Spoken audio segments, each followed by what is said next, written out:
Well, Hillary Clinton hasn't made a decision yet about running for president in 2016, but her supporters are already putting the wheels in motion, raising the question, what lessons did she and her team learn in 2008 that could impact another run for the White House? Our chief political correspondent, Carl Cameron, is live in Washington and taking a look at this today. Carl? Hi, Jenna. Well, of course, back in 2007 and the 2008 election, Hillary Clinton in the primaries was considered inevitable early on. She had the biggest name recognition, and she was considered a foregone conclusion as both the nominee and ultimately the president, and all that blew up, and Barack Obama became the president. She lost the Democratic caucuses in Iowa, came in third, as a matter of fact. Yesterday, she was up in New York's Harlem area, going to a Head Start classroom with the new mayor of New York, Mayor de Blasio. Not the kind of thing you see a Secretary of State do very often, but she is presumably a candidate in waiting and certainly has done nothing to quell what has been an amazing amount of organizing on her behalf in her absence. Hillary Clinton's in the middle of a whole bunch of groups that are doing things on her behalf. Take a look at this graphic to give you an idea of some of the organizations that are being created to help her.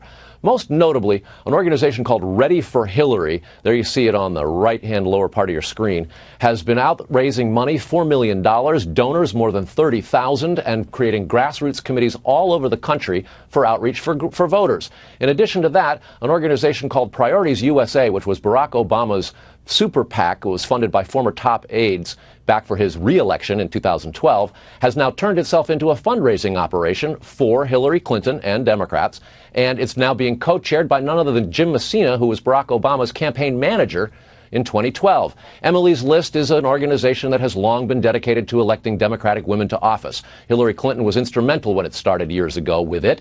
The organization endorsed her over Barack Obama in 2007, and just a couple of weeks ago they announced a new program called simply Madam President.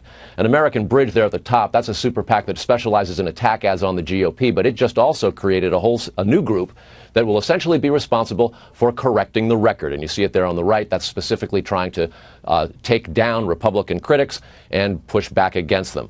All of this has been so big in its creation that some Democrats are worried that Hillary's doing it again, potentially becoming so big that her campaign will be unwieldy, there'll be infighting, and blow up in her face all over again. There is a congressman from Ohio, the critical battleground state of Ohio. Tim Ryan just recently joined Ready for Hillary. He explains all the early organizing. Watch. I think we're all prepared to run a really tough race, and I think anyone who's ever run for office, whether it's county commissioner or school board, somebody's saying, hey, you know, you should run for office. We think you'd make a good candidate. And they start kind of plotting your own career before you're even necessarily ready to do it. This is just being done on a much bigger scale. And it is being done on a much bigger scale. Perhaps the closest thing to compare it to historically is the early stages of what became the George W. Bush 2000 campaign, where Republicans around the country were coalescing around the former Texas governor before he had actually gotten into the race as well. But what Hillary Clinton has going for her is much larger. Jenna? Very interesting look for us today, Carl. Thank you.